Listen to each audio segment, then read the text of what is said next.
주간 브리핑.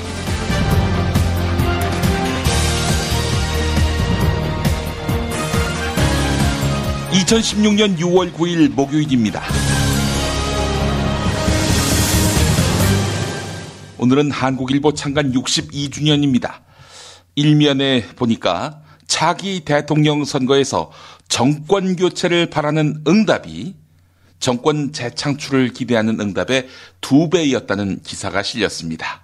그러니까 새누리당이 또 집권해야 한다, 이런 의견보다 야당으로 정권이 넘어가야 한다, 이런 의견이 2배 더 많았다는 겁니다.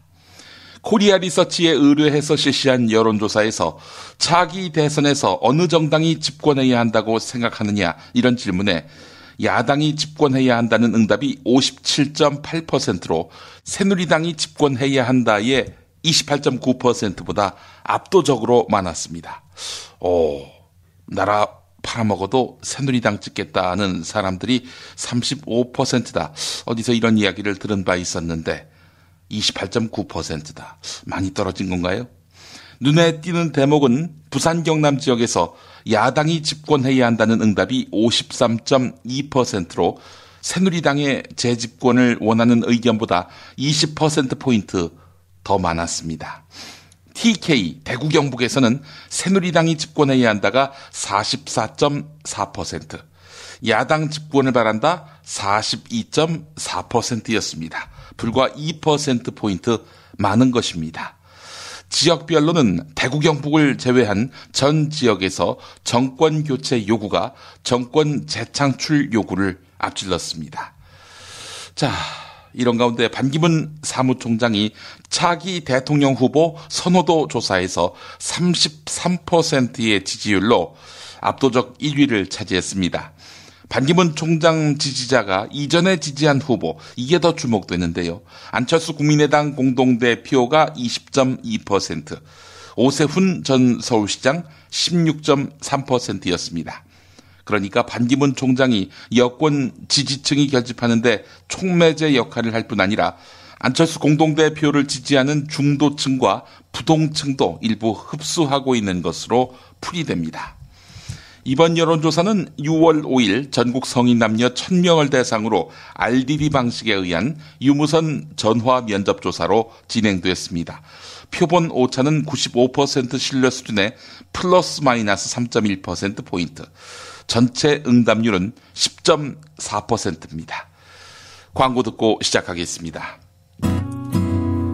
중고차 거래하면 일이 술술 잘 풀리는 조광래 중고차 1800-9538 고맙습니다. 1600-1475 클럽센터에서는 비싼 가입비 상상하지 마세요.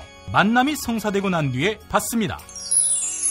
10수년 베테랑 커플 매니저가 도와드리는 1600-1475 클럽센터. 노력한 만큼 내어주는 자연, 그 자연의 마음을 알기에 정성농장 홍삼. 검색창에서 정성농장 홍삼을 검색해주세요. 010-9754-6972. 술술 풀리고 간장과 신장을 보호해 숙취를 완전히 제압합니다.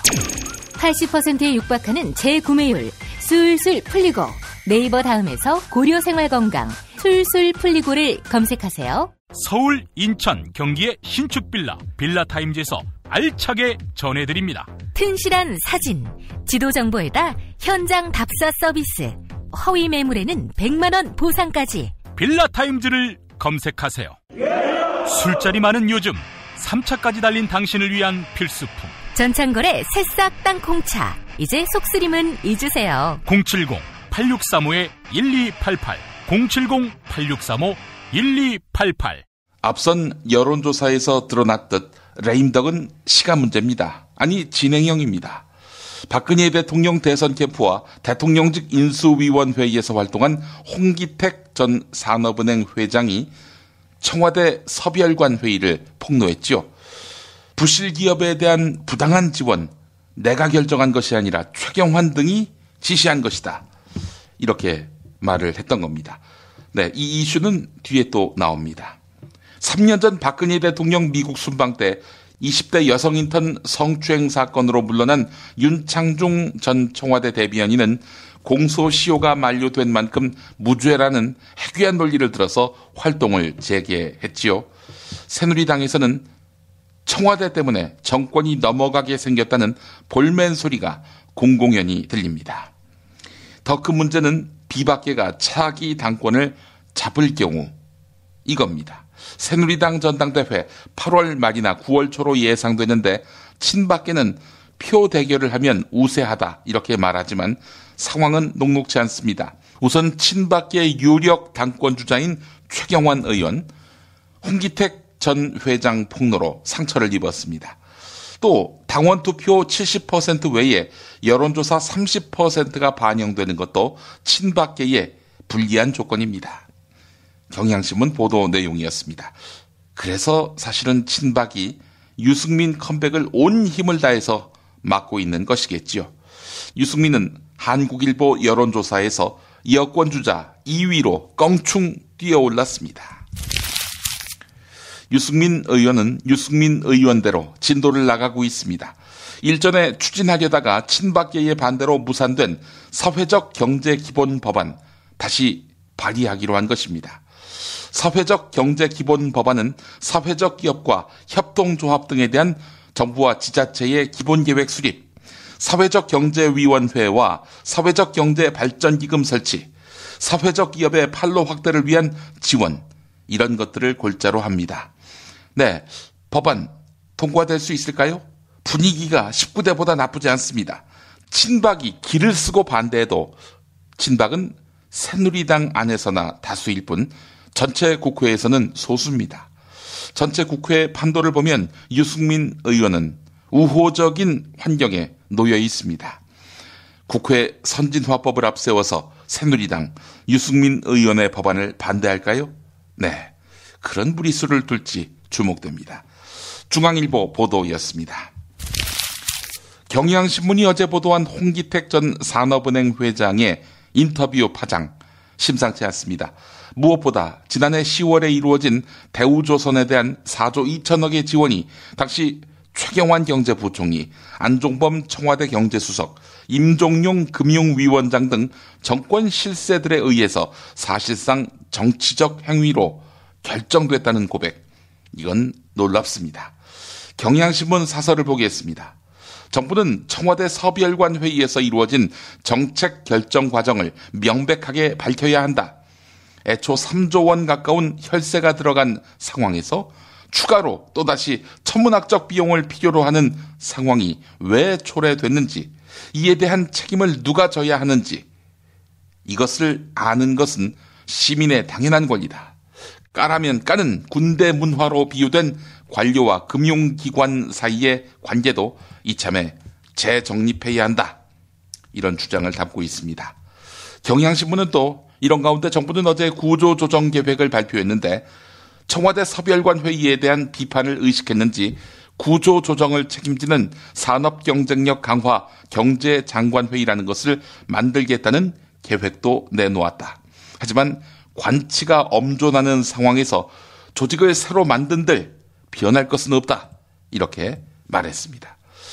관치 아닌 것을 해본 적이 없고 운용할 능력도 없는 집단. 그래서 제가 누차 강조합니다. 이런저런 고려 없이 나라의 장래가 정말 걱정된다면 박근혜 씨가 조기에 퇴진할 수 있도록 도와야 한다고 말입니다. 구조조정 발표 다음 날 이 기사는 뜨악하게 만듭니다. 동아일보입니다. 대우조선 해양이 수조 원대 분식 회계를 통해서 총 10조 원대의 사기 대출을 받은 정황이 검찰에 포착됐습니다. 2006년 3월부터 지난해 5월까지 총 9년 동안 대우조선 해양을 이끈 남상태 고재호 사장은 개인 비리와 연임 로비 정황이 대거 발견돼서 출국 금지됐죠.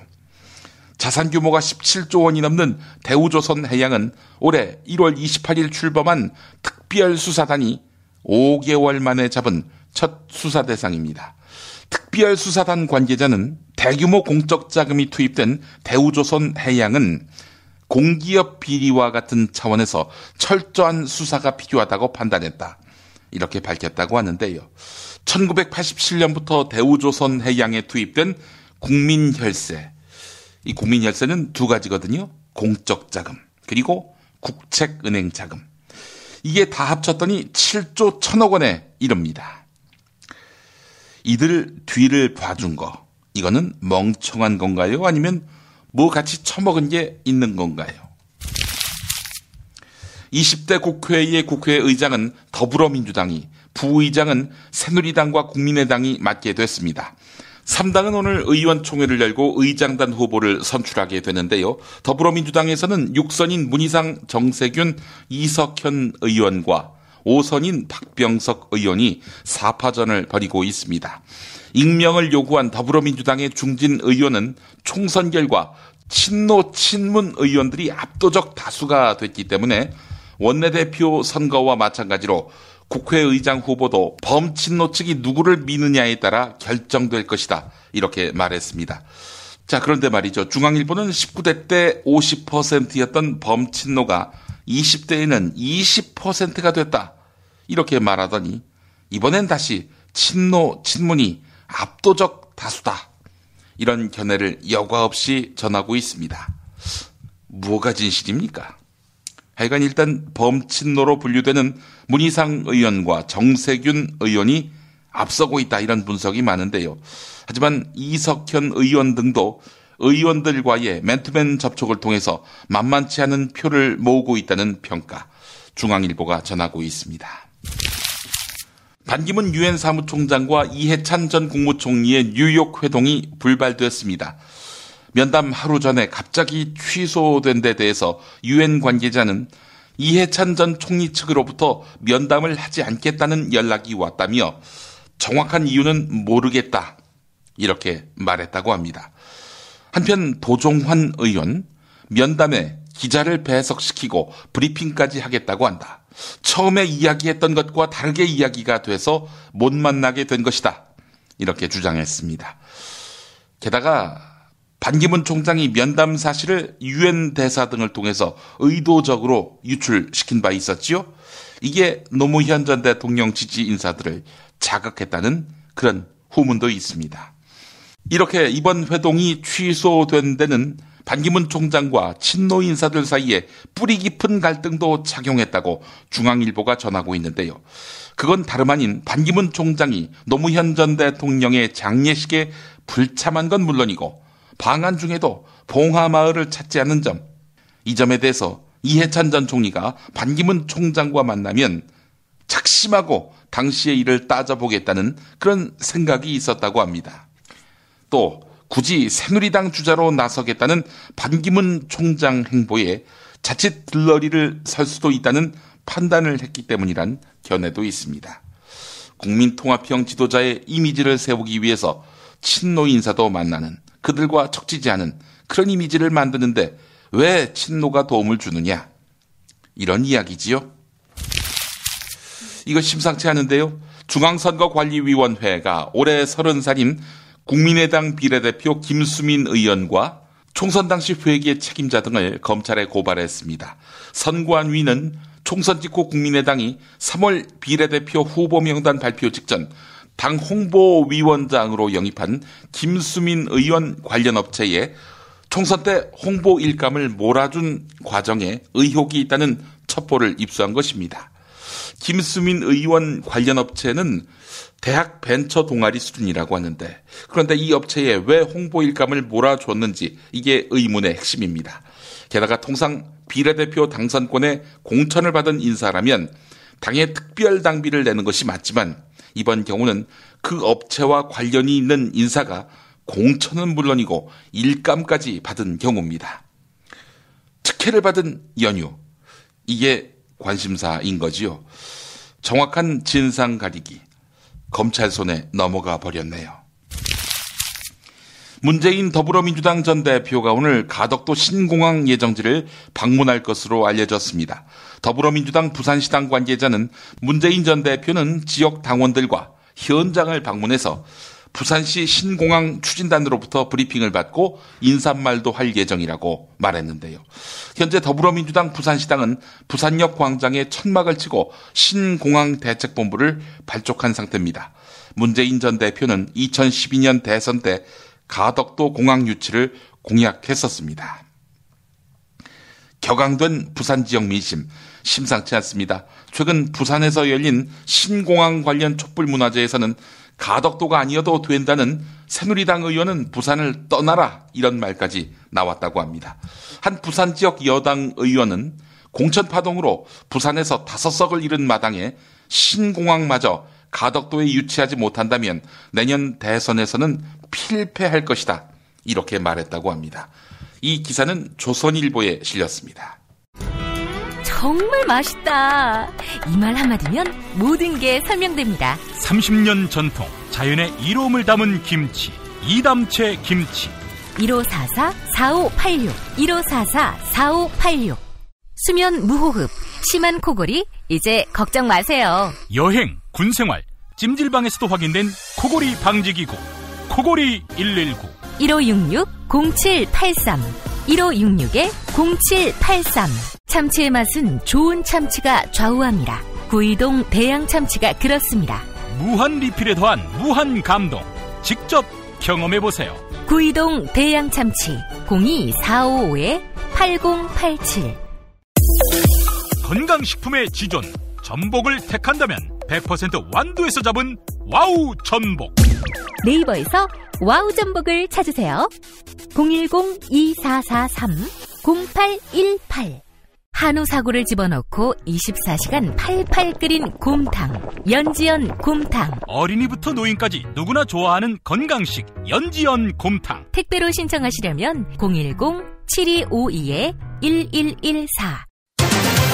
전자신문으로 올라오는 김용민 브리핑 알고 계시나요? 팟캐스트 김용민 브리핑이 발행하는 용민일보. 듣는 김용민 브리핑에 더한 보는 김용민 브리핑도 만나보세요. 잊지 마세요. 언론 그 이상의 언론. 용민일보. 서재정 일본 국제기독교대 정치국제관계학과 교수의 한겨레 칼럼 사드는 선제 타격이다. 네, 이런 제목의 글 일부를 소개하겠습니다. 미국은 소련이 1966년부터 모스크바 주위에 구축하기 시작한 반탄도 미사일 방어 체계를 우려했다. 핵무기 선두주자인 미국이 왜 소련의 이런 체계를 두려워했을까? 반탄도 미사일 체계는 일방이 상대방에게 선제 타격을 가하고 나서 상대방의 미사일을 요격하고 그렇게 해서 상대방의 보복을 불가능하게 한다. 사드라는 생소한 이름으로 불리는 고고도 미사일 방어 체계, 즉 사드는 그 본질상 소련의 반탄도 미사일 방어 체계와 같다. 따라서 사드를 구축하는 쪽은 보복 공격을 두려워하지 않고 선제 공격을 할 수 있게 된다. 이 논리를 구사하면서 미국이 1960년대 말 소련의 미사일 방어를 반대했다면 오늘날 중국과 러시아는 같은 논리를 구사하면서 미국의 미사일 방어를 반대하고 있다. 이 논리는 당연히 한반도에도 적용된다. 한미가 미사일 방어를 구축하면 북은 선제 타격의 위협에 노출된다는 상식을 왜 아무도 말하지 않는가? 이렇게 되면은 북한, 중국, 러시아가 또 덩달아 군사동맹을 맺으면서 강고한 방어 체계를 구축하게 되겠죠.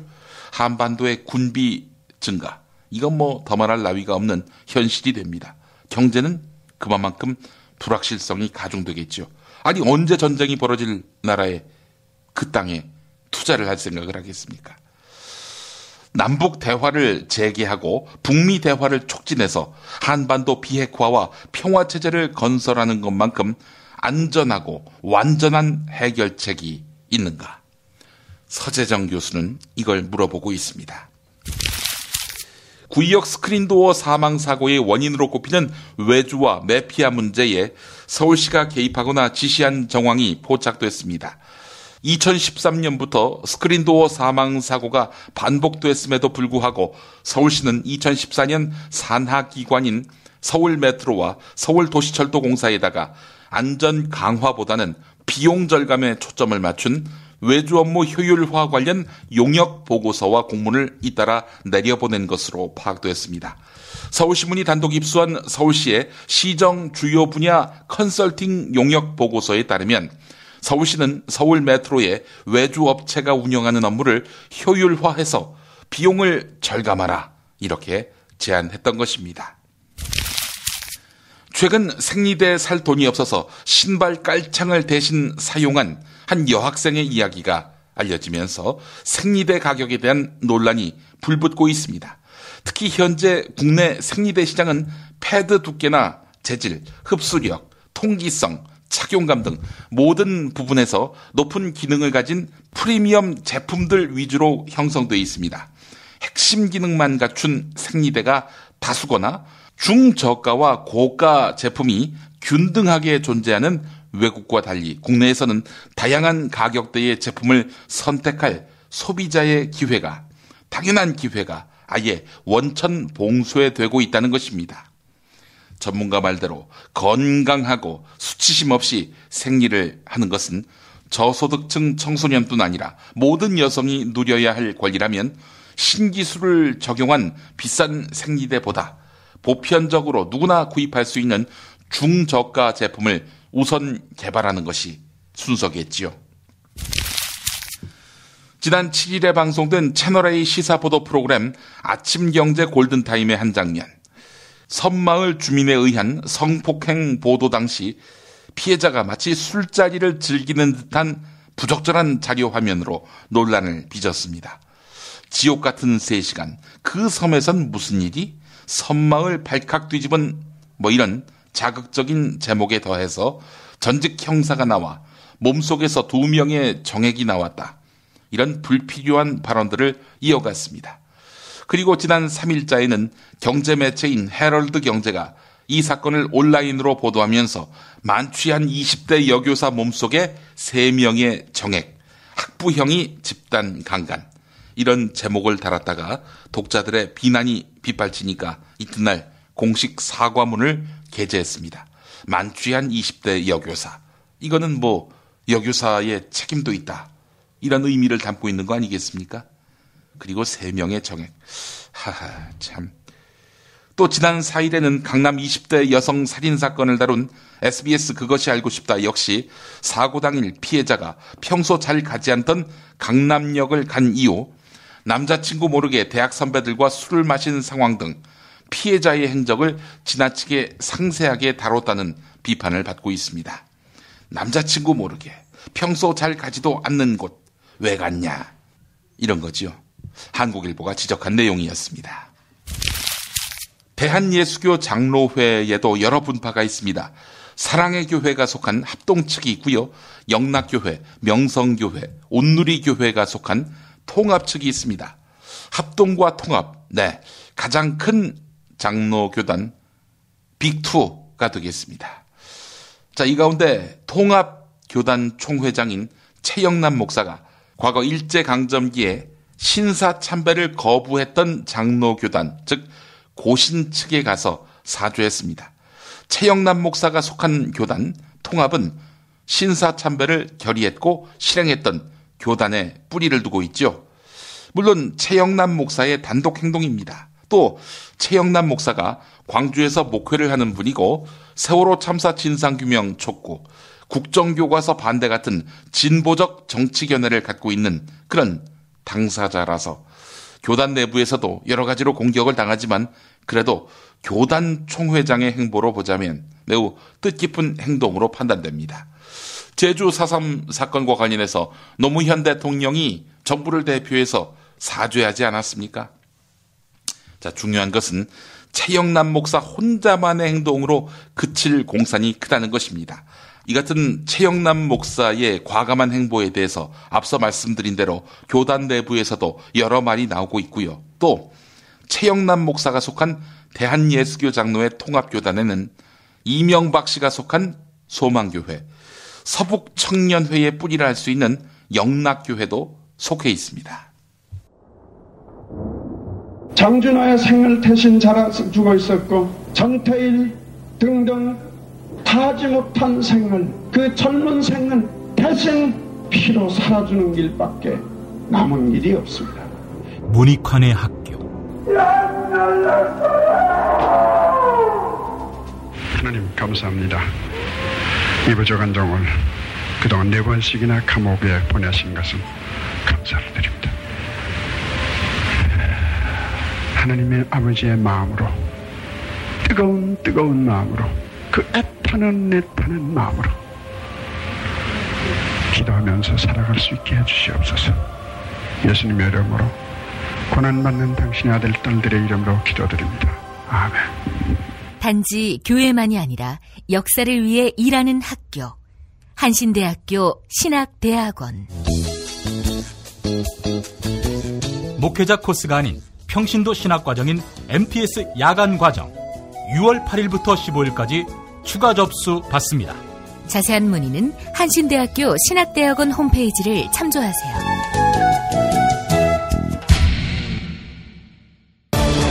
드러난 현상만이 아니라 뉴스의 흐름, 의도까지 짚어드리겠습니다. 매일 종합일간지 주요 기사와 칼럼을 전해드리는 시간. 김용민의 조간 브리핑. 월요일부터 토요일까지 여러분의 뉴스 보좌관 김용민이 함께합니다.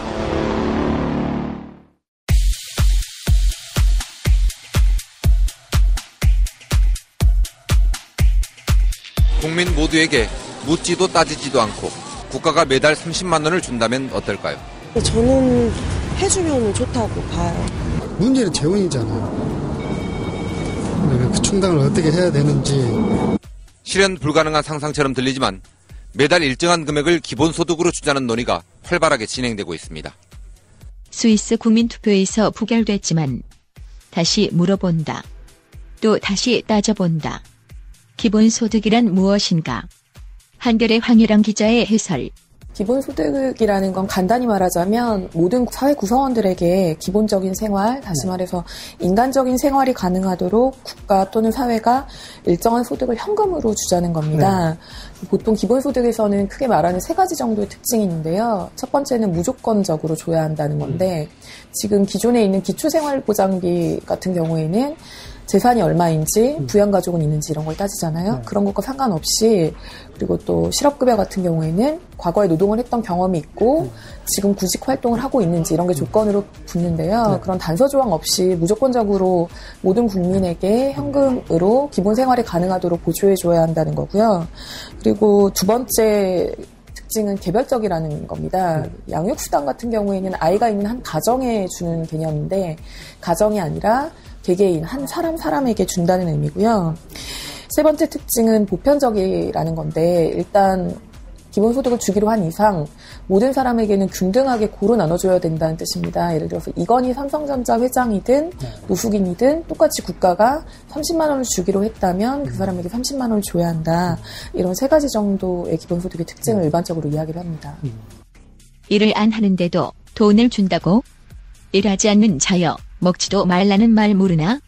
전체 사람들이 가지게 되는 소득을 이제 100으로 놓고 그 중에 이제 노동으로 가져가는 소득이 얼만큼이냐를 따지는 이제 지표로 노동소득 분배율이라는 게 있는데요. 그 노동소득 분배율의 추이를 따져보면 2010년도 기준이 40년 전인 1970년도랑 비교를 해보면 10%포인트 정도 떨어졌다라는 걸 알 수 있는데 그건 다시 말하면 일을 많이 해봤자 그 사람이 가져갈 수 있는 노동으로 가져가는 소득 자체가 줄었다는 의미고요. 네. 저희가 그 잡지에도 쓰긴 했는데 한국의 경우만 살펴보더라도 1995년에서 97년 사이에 평균 노동소득 분배율이 한 78% 정도 됐습니다. 네. 그리고 2008년에서 2010년도 평균을 다시 내봤더니 이 78%가 69.6%로 한 10% 가까이 떨어졌어요. 근데 여기서 주목해 봐야 될 거는 그럼 그 중에서 상위 1%의 노동소득자들은 얼만큼 가져갔느냐를 따져보니까 1990년대에는 3.8%였던 것이 2010년도에는 5.1%로 오히려 늘어났습니다. 양극화가 그렇게 심하게 네, 1%가 99%보다 훨씬 더 많은 몫을 가져가게 됐다는 뜻이고요.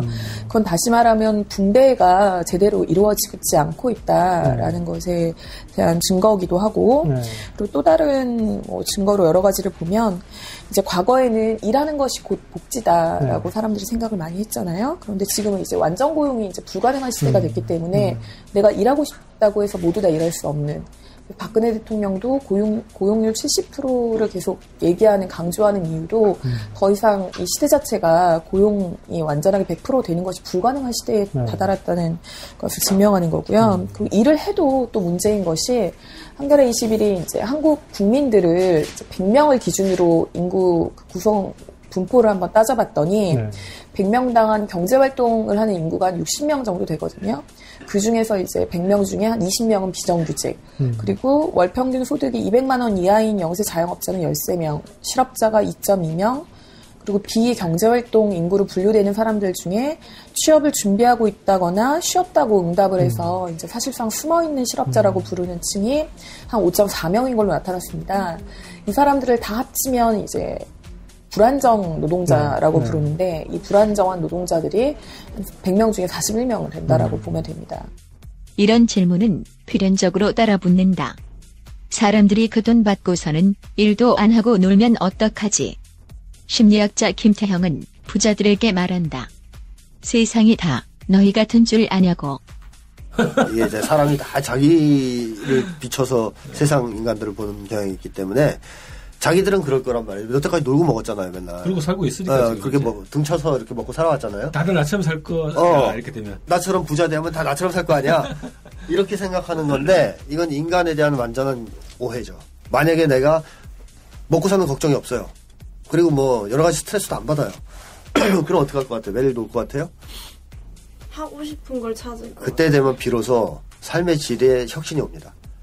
먹고 살기 위해서 살아가는 게 아니고 뭔가 의미 있는 일을 찾아서 그걸 하면서 살려고 그래요. 그 중에는 필연적으로 노동이 들어가게 되어 있습니다. 노동이 옛날식으로 옛날 삽질만 의미하는 게 아니라면, 이 노동이라는 것은 인간의 창조력을 발휘하는 모든 행위 아니겠어요? 그렇게 따진다면 사람은 누구나 다 창조적이고 의미 있는 노동을 하고 싶어 하겠죠. 프롬이 얘기하는 것이, 인간관 자체가 잘못되면 그 기본소득제를 반대할 수밖에 없는데, 인간관 중에서 가장 잘못된 인간관 중에 하나가 바로 인간은 놀고 먹기를 좋아하는 존재라는 인간관이라는 거죠. 절대로 인간은 그렇지 않다는 겁니다. 맞아요. 경험을 통해서 연구해봐도 그렇고 실증적 연구를 해봐도 그렇고 노는 거 좋아하지 않습니다.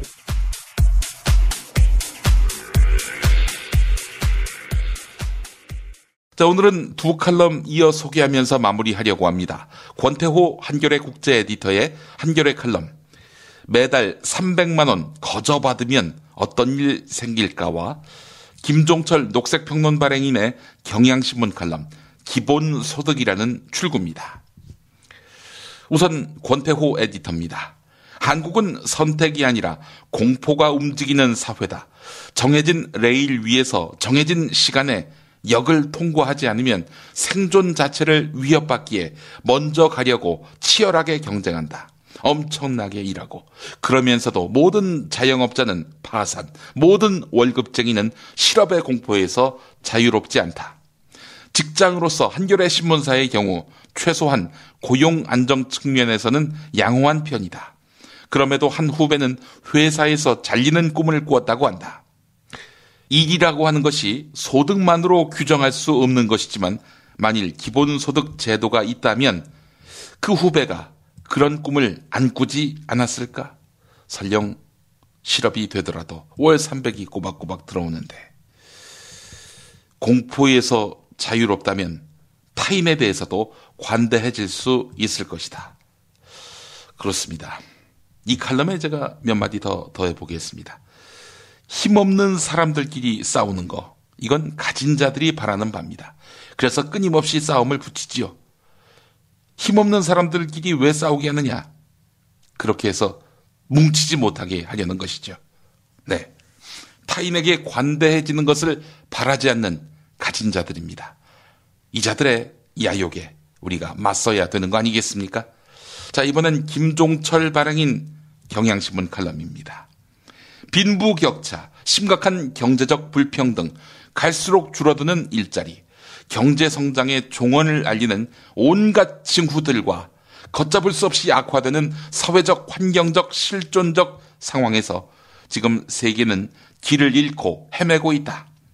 표가 아쉬운 정치가들은 새로운 일자리를 만들겠다는 약속들을 끊임없이 내놓지만 그게 헛소리라는 것은 누구나 다 알고 있다. 이 문제를 근본적으로 해결하는데 기본소득은 현재까지 나온 방안 중에 가장 합리적인 대안이라는 견해에 동의하는 사람들이 이제는 폭발적으로 늘어나고 있다. 네. 기본소득. 네. 이 기본소득이 현존하는 모든 경제학자가 꼽는 대안입니다. 예. 이구동성으로 이제는 이 비루한 시대를 끝낼 수 있는 대안이 기본소득밖에 없다. 이렇게 말하고 있습니다. 네. 한국 사회에서 당장 시행하자는 게 아닙니다. 일단 토론이라도 시작해보자는 것입니다. 주간 브리핑 마치겠습니다.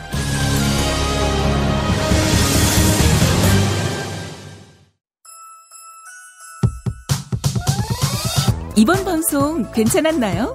작별의 여운 이렇게 표시해주세요. 다운로드하기, 댓글 달기, 구독하기, 별점 주기. 더 좋은 방송 만들어달라는 약속 이렇게 응원해주세요. 다운로드하기, 댓글 달기, 구독하기, 별점 주기. 기억하셨죠? 다운로드하기, 댓글 달기, 구독하기, 별점 주기.